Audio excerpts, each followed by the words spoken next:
Okay. So the next talk. So I did Pete's Fellowship and then loved skull base as well. So ended up doing a skull base fellowship as well. So I did the random combination of a lot of peds ENT as well as both adult and pediatric skull base surgery. And pediatric skull base surgery is obviously a pretty rare topic, and there's not that much. Even some of the like busiest big children's hospitals, big skull base programs are doing, maybe about one case a month, so like 12 or so average cases a year. So it's definitely a rare thing. This talk is really envisioned as kind of looking at some of the differences in peds skull-based surgery versus adult skull-based surgery. So it's kind of assuming you know generally about adult skull-based surgery and then just the differences to peds. It's also not going to talk about a ton of the pathologies or, specifically like JNA and how to work up and treat a JNA necessarily, because that's obviously too broad of a topic. But I wanted just to kind of look at pediatric skull-based surgery, some of the research that's been done, and to compile it. So hopefully this is not too boring when you look at kind of the research and evidence behind a topic. It ends up being a lot of words on a screen and not a lot of fun pictures and ideas. This is definitely shorter than the last talk. I think it's only going to be about like 30 minutes. So if anybody has any questions or wants to talk about anything adult or ped skull-based related, happy to take questions or talk at the end as well. So again, no disclosure. So I already said a little bit of this, but in terms of formal outline. So firstly, I want to talk about skull-based development because that has a huge implication on pediatric skull-based surgery. And generally good to know about the development of the skull base as well. So we'll look a little bit about congenital abnormalities and anatomic differences between peds and adults. Want to talk a little bit about access to skull base locations in kids because obviously they're smaller. The clinical picture of peds skull base tumors and presentation. Just again, in general terms, I don't necessarily want to go down rabbit holes of a lot of different topics, but I did include a little bit of studies on pediatric pituitary and pediatric craniopharyngeoma, as those are the most common pediatric skull base lesions. Pediatric skull-based surgical goals and if they differ from adults versus not, and looking at reconstruction, because that's been one thing that was initially thought to be a hindrance of pediatric skull-based surgery was the ability to do reconstruction similar to what we do in adults, but a lot of research has shown that that is not the case. And then to talk at the end a little bit about perioperative care and clinical care, and talk about how I treat some of these kids with skull-based lesions. So development of skull base is a huge, busy slide. I have looked extensively at different papers, and they all seem to say different things about the actual gestational weeks when the skull base develops. The skull base is obviously a niche topic, so not all developmental embryologists are looking at it, combined with you can't really study it well from ultrasounds and things like that, where a lot of the anatomic studies have come from because it's harder to see. It's obviously deeper in the skull. So these are just general guidelines, and I've heard a lot of different things. We do know that at about 4 weeks gestation, so very early, the nasal capsule forms from the ectoderm of the frontonasal process. So you get these nasal pits, and then they invaginate in each nasal cavity. We eventually have the ethmoterminals, 6 ethmoterminals, which eventually turn into the turbinates and meatises, and then the sinuses develop from there. Somewhere in the 2 to 5 month gestation period, so mostly first trimester, some going into second trimester, you develop your maxillary ethmoid and sphenoid sinuses, with the frontal sinus coming a little bit later, but still beginning to develop early in utero as well. So just to go over a little bit of the growth patterns of each sinus. So The maxillary sinus is probably the first one to evaginate out the lateral nasal wall. And then postnatally, you have a biphasic growth pattern. So from 0 to 3, it grows fairly rapidly. And then it starts growing again fairly rapidly about 6 to 12. A lot of that has to do with the dentition erupting. You start getting your permanent teeth in that later age range, which then frees up more room for the sinus to expand. It's full size around 18 years, which typically I feel like a lot of people talk about the maxillary sinus as being one of the first to develop, and it's developed well. But again, as you'll see in like the next picture, which I'll just flip back and forth to now, it really takes a long time for it to be adult size, which is going to play a role if you're ever thinking about doing a Caldwell Luck or even a transnasal approach, which you need to access the more lateral regions of the posterior maxilla going towards the infratemporal fossa. You may not have enough room in the sinus to get there. So the estimate is somewhere around 12. The floor of the maxillary sinus reaches the floor of the nose, and then beyond that, it continues to expand down. The ethmoid sinuses are also present at birth and fairly well developed at birth, but they continue to pneumatize and develop until around 12 years of age. They typically developed an anterior to posterior pattern. Again, it takes a long time for them to completely pneumatize. The sphenoid sinus, I have several more slides on because that's obviously a huge importance of pediatric skull-base surgery. Sorry, that's supposed to say 6 to 13 years. So the sellar pneumatization, which is the most mature form of pneumatization where you're aerated beyond, like into the clivus underneath the sella, occurs somewhere between 6 and 13 years old. The frontal sinus, again, does begin to develop in utero. We kind of always talk about it like it's not even there at all until later, but there's something there. It just doesn't expand until much later. So it's radiologically evident around 2 years of age. You can see at least a frontal sinus tract. It usually doesn't invade into the true frontal bone until about 5 years old, and it's not adult size until late teens or 20s. And again, as I'm sure you've heard, it can be, this is the biggest one to be asymmetric or even completely absent. Some kids that have chronic sinus problems all their lives, like cystic fibrosis kids, can really be missing frontal sinuses due to lack of aeration and lack of sinus development. So this is, again, they have age groups of 4 and 8, but it starts invading the frontal bone somewhere around 5 and then continues to expand. This is back going to the sphenoid sinus. So this was a radiographic study. We're doing something similar here now that's currently underway to look at sphenoid sinus development, because there's been a lot of studies, but they're all on very small number of patients. So it's interesting to see if we're capturing the real average growth patterns. But when you're a child, you don't really have any pneumatization of your sphenoid sinus. So, yeah, in case, I don't know if we have younger residents or med students, this is the sella for the pituitary, this is the clivus, the spine. And so this is where your sphenoid sinus will be, but it's just bone and bone marrow.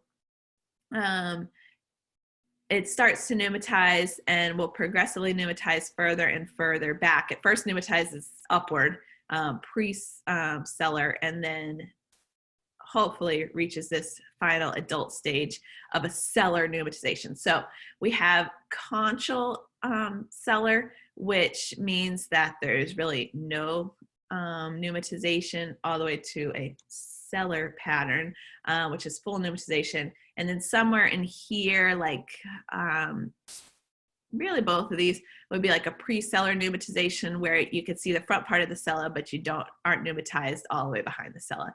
And not all adults reach this stage as well. But the main thing is, for safety, if you can see the superior portion of the sphenoid sinus and that is pneumatized, you're going to be much safer because the carotids and optic nerves are in the more superior part of the sinus, and those are obviously the most important things when you're opening things up and drilling that you want to avoid. So this is, these are much easier to drill out that last bit if you need to, versus having a sinus like this, where you're gonna have to drill out all that bone and be careful not to injure any of the important structures. So skull development. So your skull, the entire skull, develops from 3 parts. You have the membranous neurocranium, which is the flat bones of the skull, the cartilaginous neurocranium or the chondrocranium, which is the skull base, that starts developing at about 4 months gestation, and the viscerocranium, which is your facial skeleton. And those all merge. This is just one image that I liked, a drawing showing like just how many bones it is that all fuse together. And part of the reason it forms in so many parts is because you have to have all the foramina and neurovascular structures going through. So it forms different parts and then merges and seals around the neurovascular structures. All of these little fusion lines are going to be growth centers as well. So there's a huge amount of very complicated growth centers that we'll talk about a little bit later. The chondrocranium, cartilaginous neurocranium that forms a skull base is separated into anterior and posterior skull base components. That is separated by the sella turcica, or the bony seat that the pituitary sits in. So anterior skull base is of neural crest origin. So if you ever had a patient with a neural crest developmental disorder, they could have an anterior skull base problem, whereas the posterior skull base is paraxial mesoderm. It ossifies from a posterior to anterior direction. So it's the entire skull base, anterior skull base is cartilaginous at birth and really remains that way till about 3 years it is complete. So if you ever look at this skull base of a neonate or infant, you're going to think like, oh my God, they have a bony dehiscence, they may have a problem, but really it's just cartilaginous, so it's not showing up on a scan. A little bit about congenital deficits. So like I said, the skull base forms from multiple parts, and therefore if they don't fuse together properly, it can leave a hole and you'll get one of these problems. So nasal dermoid is definitely what we hear about frequently, and I have pictures of these. That's a persistence of the foramen cecum, which allows tissue to communicate between the nose and the intracranial cavity. You have encephaloceles of many types. Glial heterotropia or glioma is similar to a nasal dermoid, but it's actual glial tissue that's outside of the brain cavity. So it doesn't have a true connection to the intracranial cavity. It's just ectopic glial tissue. And then a persistent craniopharyngeal canal is a connection from the pituitary fossa to the nasopharynx, where you could have CSF leak or even pituitary tissue down into your nasopharynx. So a lot of different deficits which can cause problems. I took these slides off the internet. There's the reference below, but I found these slides and I thought they were so well done, I just decided to copy them. So this is normal nasal development. This is 4 to 6 weeks of gestation. You have your frontal bone and your nasal bones, and those are not connected at first, and that gap is the fronticulus frontalis. You have the dural diverticulum, which naturally comes out towards the nose and then later is supposed to go back up, and persistence of that is going to be the foramen cecum. And then this is just your nasal capsule, which is forming from the invagination of those nasal placodes, which form from the ectoderm and then invaginate to completely form a nasal cavity. So this is what is supposed to happen after about 8 weeks. These bones are sealed, eliminating the fronticulus frontalis, the dural diverticulum, sorry, lots of confusing words, has gone back up, and this is sealed. And then you have your nasal cavity. This is a CT image of a child with a persistent foramen cecum and nasal dermoid. So you can have openings that allow things to persist. So an encephalocele. So this is a persistence of that fronticulus frontalis, which is encephalocele components coming out right at the junction of the forehead and nose. You can also have an encephalocele, which goes through where the foramen cecum was. Glial heterotropy or nasal glioma is similar, but the connection has ultimately closed, so you just have glial tissue isolated outside of the intracranial cavity. To skip forward to facial and cranial growth. So once all that's fused, as I said, it's still cartilaginous when you're born and slowly ossifies till about the age of 3, but it still retains some of the growth plates. So the skull-based growth is thought to continue until about the age of 6 or 7. And as it grows, it's pushing the midface forward. So that skull-based development until about age 6 or 7 is really important for midface growth. Separately, you're also having brain growth, which is going to push your forehead forward, or the frontal aspect of the cranium forward. But the skull-based growth is really what's important for midface protrusion. About the age of 5, they're thought to have about 85% of your growth done. So we'll talk about more of these pathologies. I mean, you can't necessarily wait till the age of 5 if you have a encephalocele, CSF leak, something like that. But just to note that in terms of access to the skull base and reconstruction, by about the age of 5, you're fairly close to adult size, so can do most of the adult type surgeries.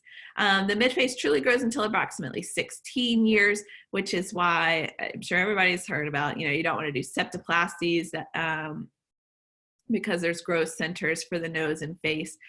So ultimately, the less harm you can do until the face is fully grown, which is about 16 years. It's a little bit later for guys and earlier for girls, just based on puberty, the better you are.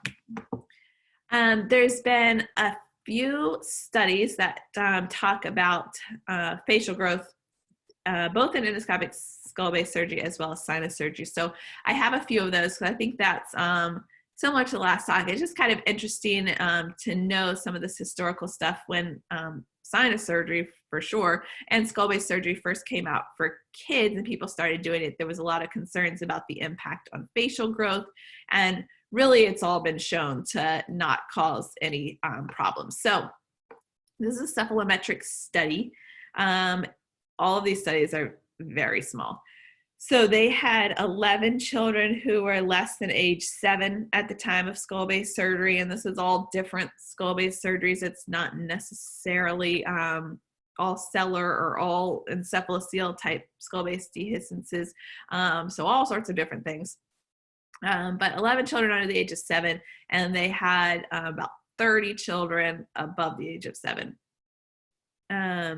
There was basically when they looked at all of the effects, ultimately there's going to be like no changes in normative data. So obviously normal data can have a huge range. When they looked at preoperative information, it was actually interesting that the children who were less than 7 who had skull-based problems had hypoplasia. So their cellar to Nasion distance was shorter, and both of these angles were more acute, meaning their jaw was smaller and their midface was smaller. And that actually corrected when they did the study repeated an imaging study a year after their skull-based surgery.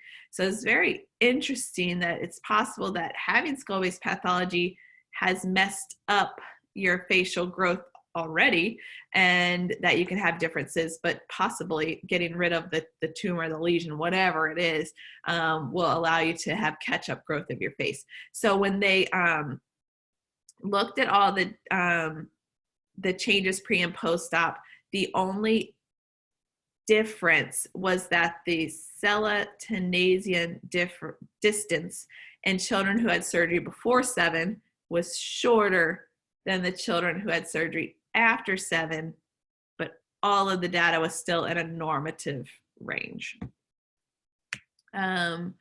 This is going back to sinus surgery, but obviously it's very similar. Again, very tiny study. This is 8 children who had sinus surgery when they were young. The good thing about this study and why I put it in was they were followed for a long time, up to 10 years. They also looked for, as a control, at 9 adults without history of sinus disease and 10 adults with sinus disease that extended way back to childhood, but they didn't have surgery. And they measured a lot of different things. You can see all the lines on that scan.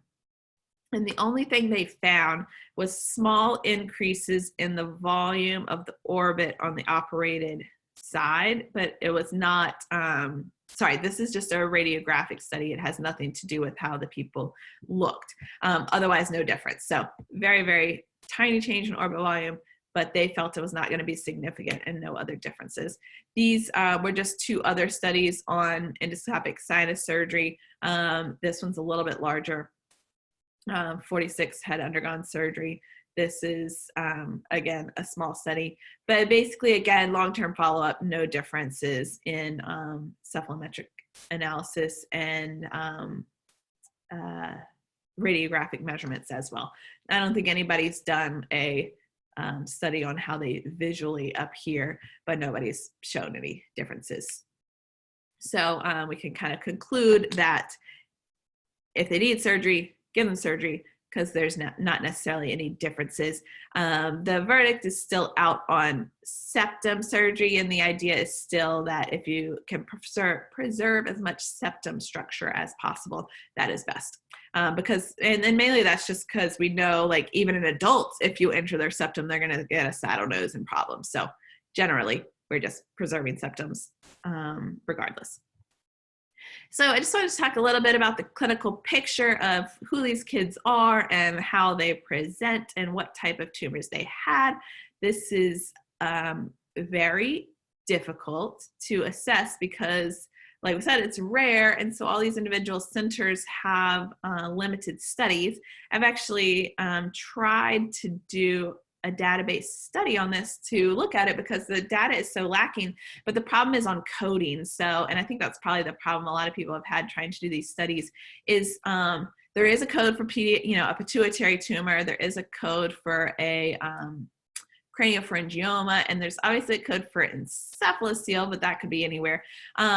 But a lot of these, like a JNA, there's not a code for a JNA, there's a code for nasopharyngeal tumor. So it's really hard to pick out these skull-based tumors and make anything that makes any sense, especially with regards to like a huge database study that would actually give us information. So this is what we have. So in terms of pediatric skull-based tumors, so this is not encephalocele or something, but actually tumors, about half of them are malignant. So there is a higher prevalence of malignant tumors. So this is mostly going to be the rhabdos, which is missing. It's interesting, again, these studies just have a lot of problems because the rhabdos are usually treated with chemotherapy and radiation with only surgery as a salvage, and even a lot of those kids are not necessarily good surgical candidates because unfortunately that disease is very aggressive, and a lot of the studies that we'll go into are really only looking at endoscopic pediatric skull-based surgery. So if those are extensive and still operable, they might not be endoscopic. So we'll see as I go through some of this tumor type information, there's really not any or many malignant tumors on it, yet I'm saying half are malignant. So a lot of that is things like rhabdos.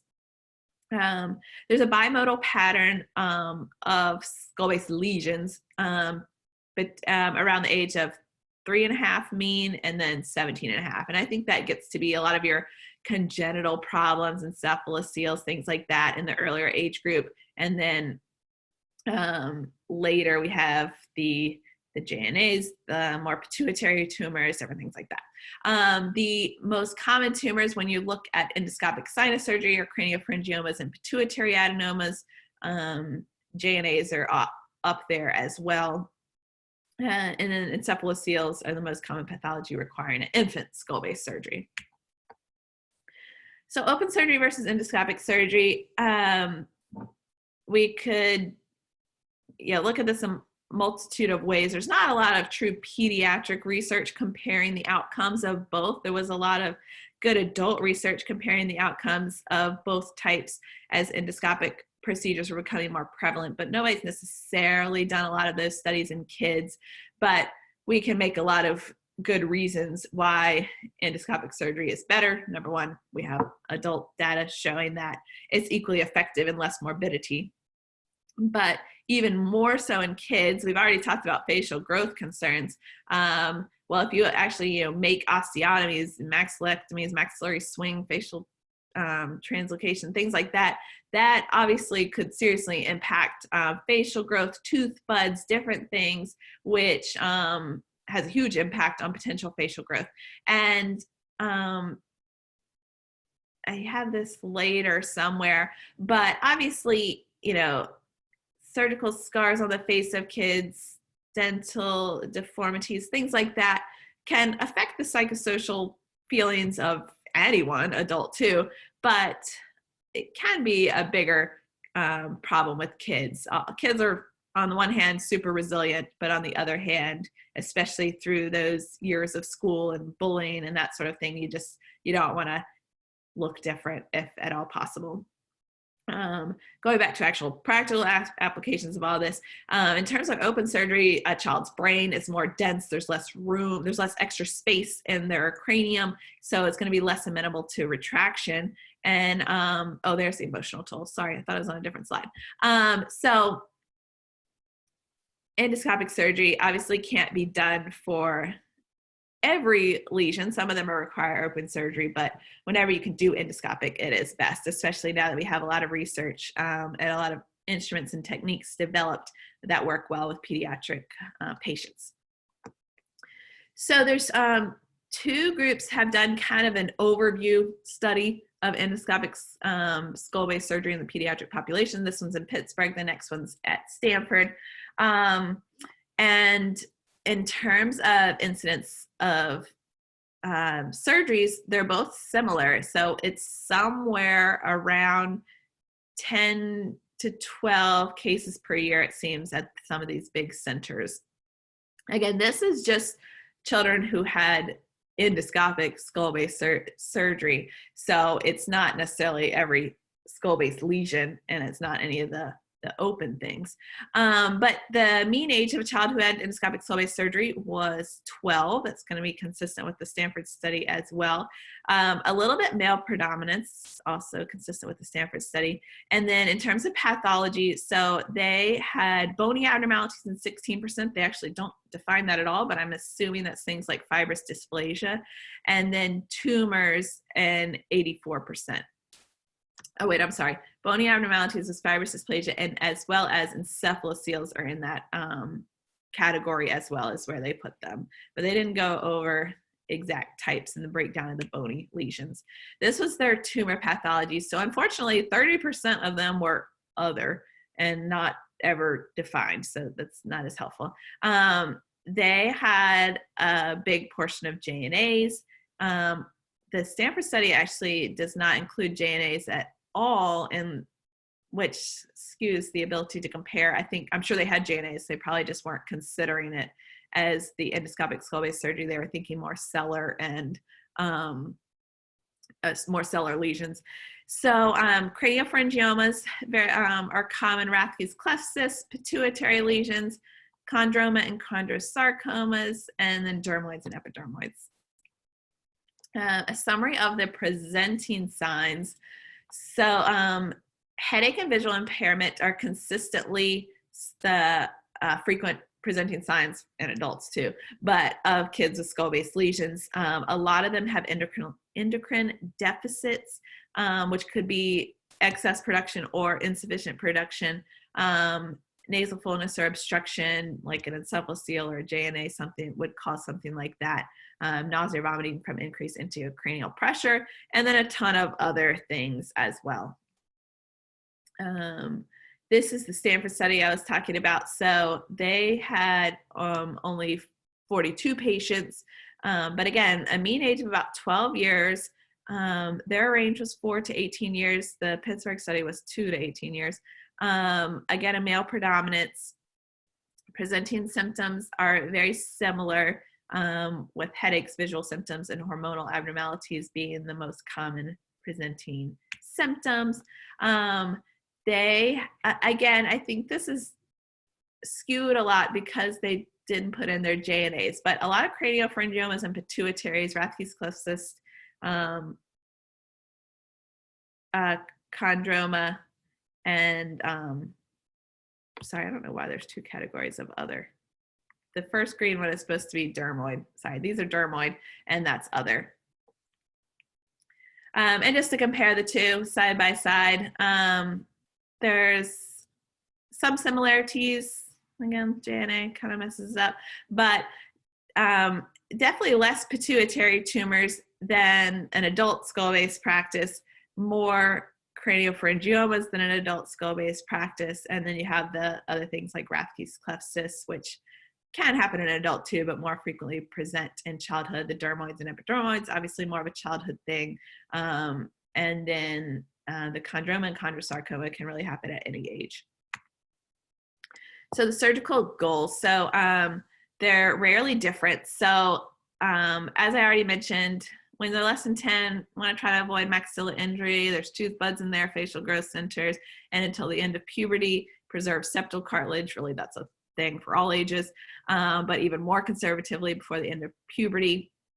And again, you may have to adjust your approach due to pneumatization. So you really have to think and look at their maxillary sinus.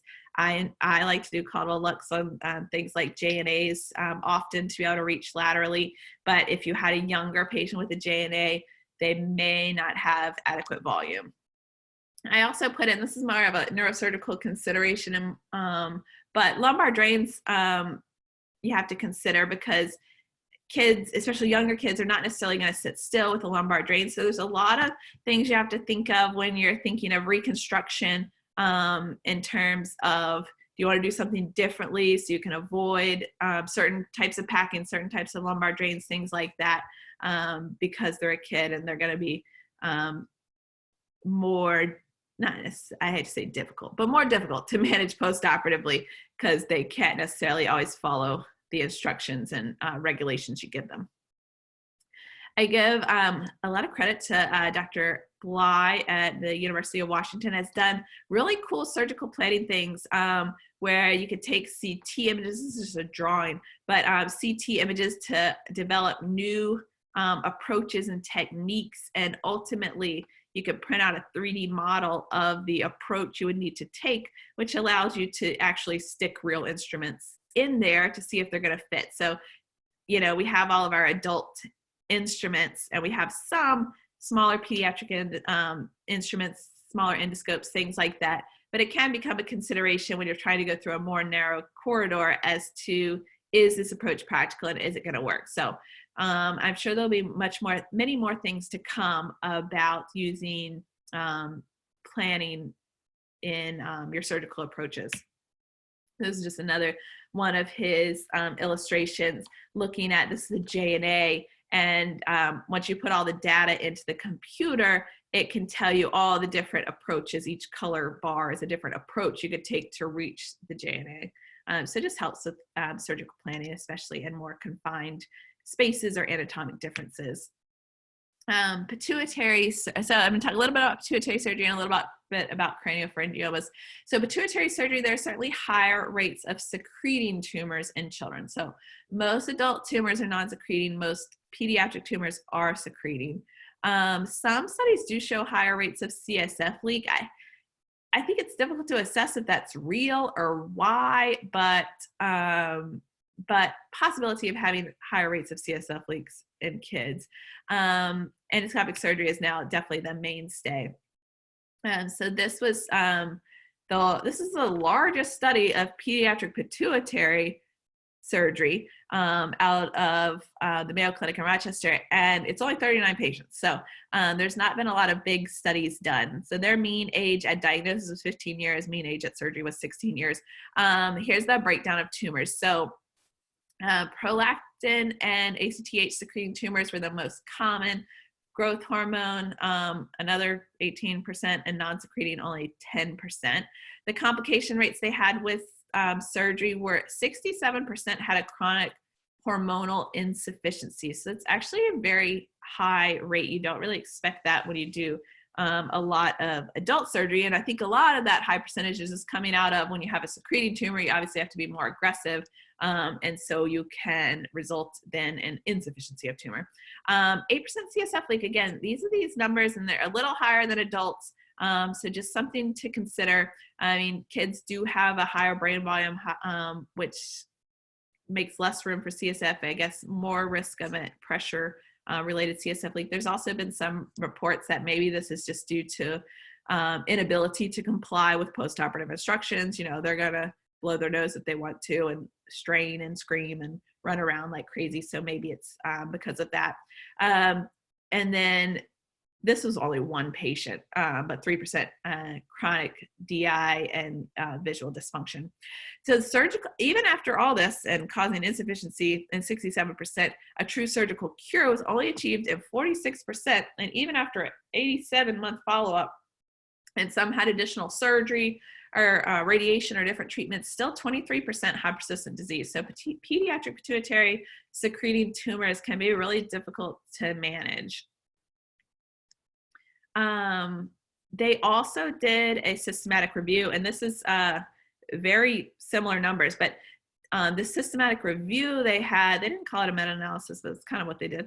It was 1,200 patients in the literature with very similar ACTH and prolactin being the most common growth hormone prevalent as well, and then non-secreting tumors, 7% in this series. It was 10% in their own series. Surgical cure, 65%, and after 63 months of follow-up, 18% with persistent disease. So still a lot of people with persistent disease, and still a high rate of insufficiency, 23%. Craniopharyngeoma, so it's an ectodermally derived lesion. There's two types, adenomatous, which is more cystic, and papillary, which has more solid components, so it can be cystic as well. And so the cystic type is more common in peds, the papillary type more common in adults. It can be in front of, behind, or through the pituitary stalk. Pituitary stalk is definitely at very high risk of injury and frequently injured, which can make you panhypopituitarism. Craniopharyngeomas have a bimodal peak at 5 to 10 years old and then 50 to 60 years old. So these can be in a lot of young children. Headache is the most frequent presenting complaint, and about half of them will have endocrine dysfunction, usually low production of hormones due to compression of the gland. The mainstay of treatment at this time is subtotal resection and radiation. You want to preserve any structures you can, and that has a very high non-progression rate. They still obviously have that tiny bit of tumor, but it doesn't seem to grow very rapidly. With endoscopic approaches being fairly new, it'll be interesting to follow these kids for a very long time and see what happens to these lesions. Some people have also advocated not even really doing a subtotal resection, really just kind of getting rid of the cystic component, leaving a lot of the solid component, and following them in attempt to avoid damaging the pituitary hormones, at least until they get through puberty and their growth and all of that. So that's another consideration, but you know, people are doing this a number of different ways, but you obviously want to treat them and not have it progress, but if possible, preserve their hormone axis, as those hormones are really important for growth and puberty. To move towards reconstruction. So generally, after lots of debate and lots of studies, you basically just have all the same options as the adult, and they're all pretty equally effective. The nasoseptal flap is the main workhorse. I have a couple studies to go over on that. But people have described pericranial flaps, temporoparietal fascia flaps, even free flaps. So you really have all those same options, and reconstruction of the skull base is as equally important in peds as is in adults. This was kind of the first study to look at nasoseptal flaps and the practicality of it in kids. So they did CT measurements using two groups, age less than 10 and age over 10, and you could see some, like they took measurements as to where the flap would lie, both length and width.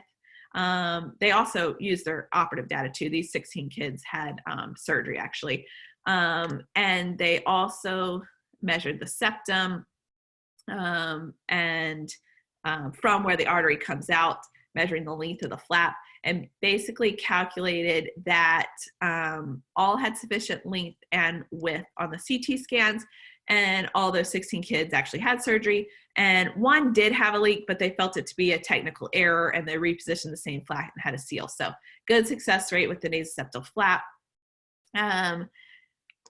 This is their data, and their conclusion is that it's not a problem. You have adequate length and width, but there is some interesting numbers. So this is the potential width of the flap versus the width of the defect based on the CT measurements.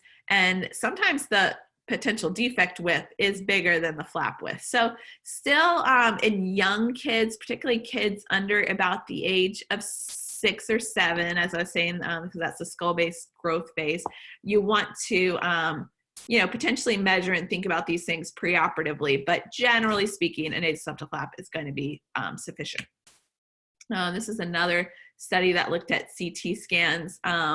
It only assessed the length, and they only did fully pneumatized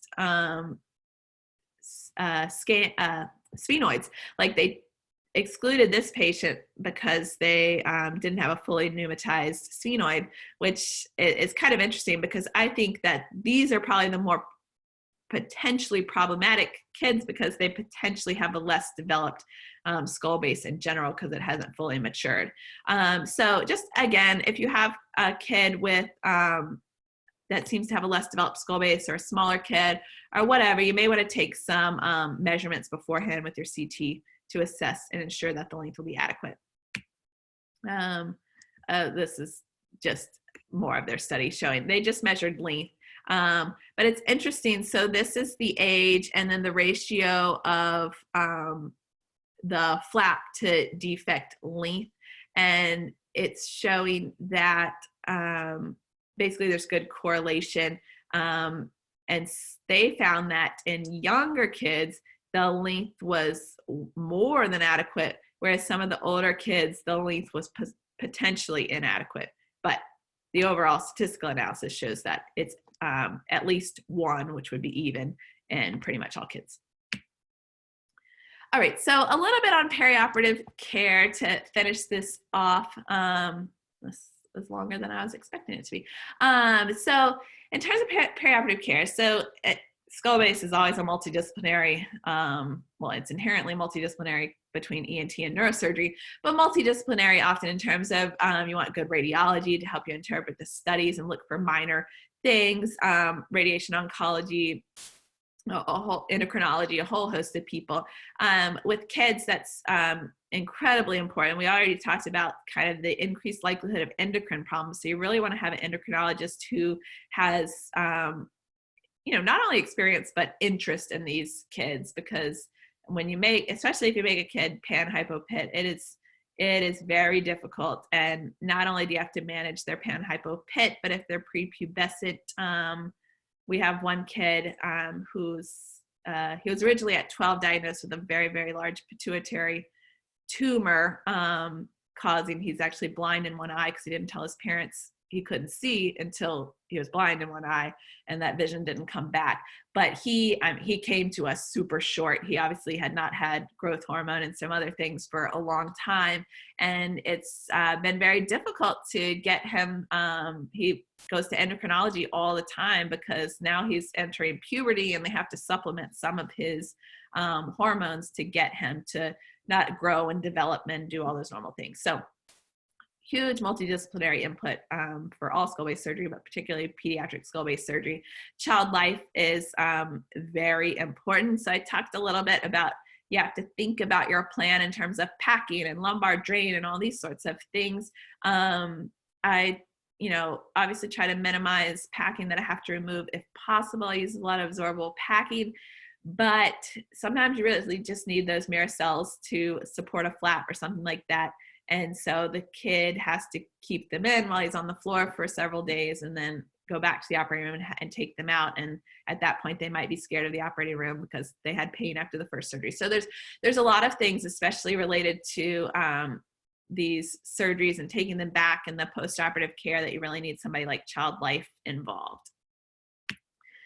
Clinical care. So scoping children can be a challenge. I found that you really can't predict what kids are going to do. That 12-year-old, now he's 13, but or almost 14. But he has, since he was 12, allowed me to like debride his nose.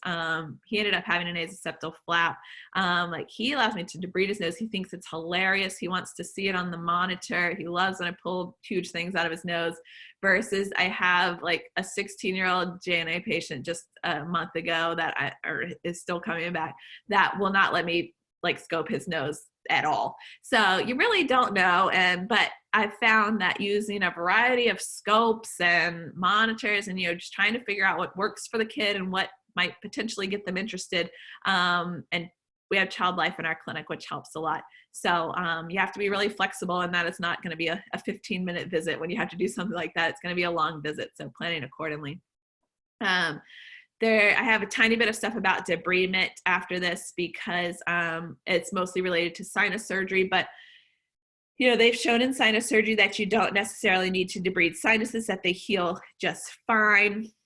I think it's a challenge for skull-based surgery, and especially if you've done a flap, I just plan on taking those kids back to the operating room to make sure I'm getting a good clean out. And that timeline varies, of course, with what I've done. But I'm usually about more like 3 weeks after surgery, I'm taking them back because I want to obviously minimize the number of trips back to the operating room. But that can help hugely, and getting them cleaned out so that there's less inflammation and they can breathe. And then obviously if you did a flap and need to check it, then that's kind of going to be your only way to check it and look at it. Nasal saline, I've also found, again, you just got to try many things.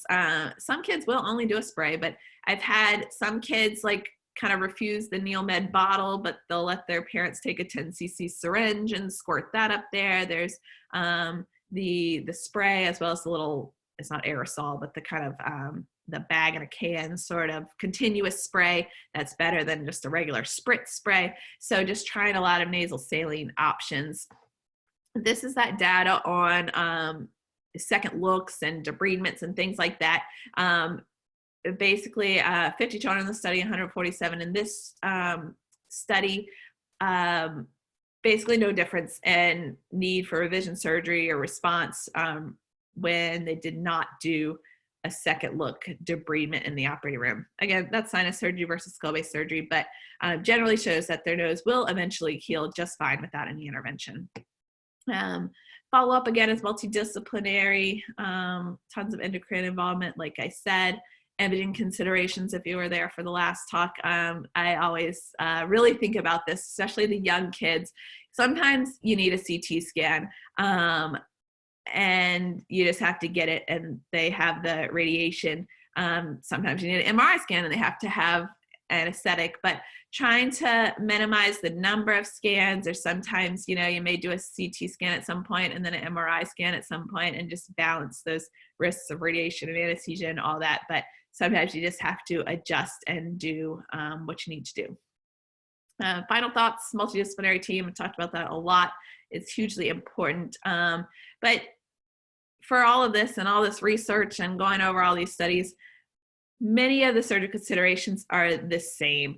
And what I found, I don't do as much pediatric skull-based surgery as I would like because, again, it's rare. But I think we did 5 cases in the past year. I've been here for 2 years. So we're definitely growing, but I do a ton of pediatric sinus surgery. And what I have found is like, one day I did a 3-year-old sinus surgery, horrible CF polyp patient. And then I went and did an adult pituitary surgery, and the access on the adult was actually like so much harder than the kid.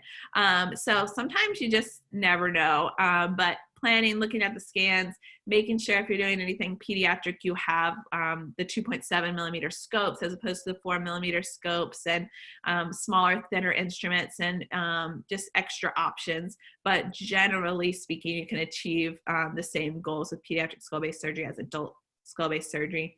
And then again, keep postoperative care in mind. You may not be able to have mirror cells in the nose, or particularly mirror cells with the strings hanging out and taped to the face that you plan to pull at the bedside. Like, a lot of these things are just not going to happen. So planning for that in advance, and getting everybody involved.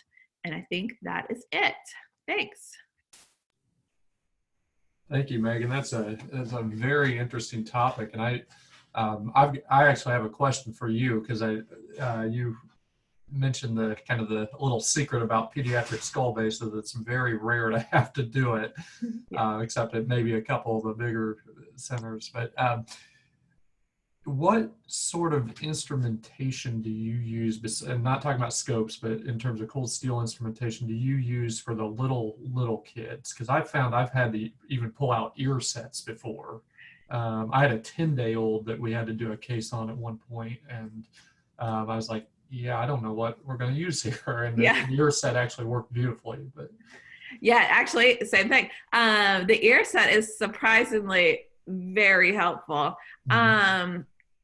I have, I love Kerrisons, and Neuro has the very long, skinny Kerrisons, which have generally fit in a kid's nose. So I do a lot with Kerrisons. But I'm trying to think. Yeah, I use an ear set a lot for the tiny kids. The various like cut forceps and scissors and all of that are very helpful. And then also they have like the round knife and a lot of different things that can be very helpful. The otologic drill is very fine, and we've used that sometimes in terms of drill.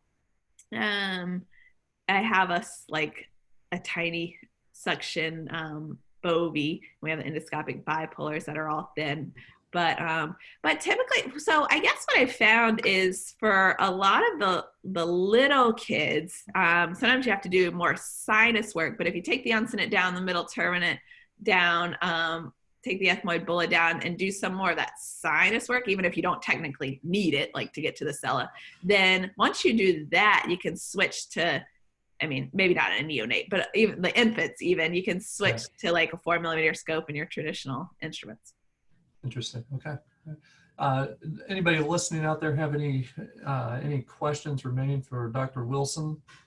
Okay. I don't know if you can see that, Megan, but can you see that question? Yes. Are you using balloon sinuplasty? So it's interesting. I have not been using it. I keep thinking, well, I have done it a couple times, but I keep thinking about using it. But I feel like a lot of the kids that I do sinus surgery on have really bad disease because, we try to avoid surgery in kids as much as possible. So I've done, again, I've been at Penn State for 2.5 years, and evidently nobody was doing sinus surgery before I got there, because when I got there, pulmonary sent me all the CF kids. So I was just doing like CF sinus after CF sinus, which was amazing. I think I've done them all now because they've slowed down.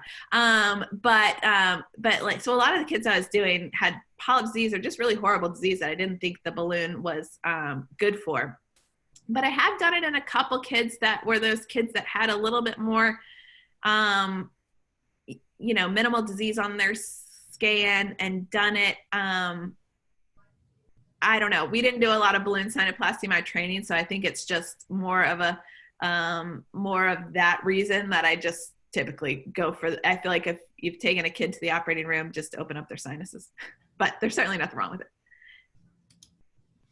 there have been a lot of database studies on that. I was just looking up, we're starting some database studies on peds, sinusitis and sinus surgery. And I came up, there's a ton of studies on that if anybody wants to look them up.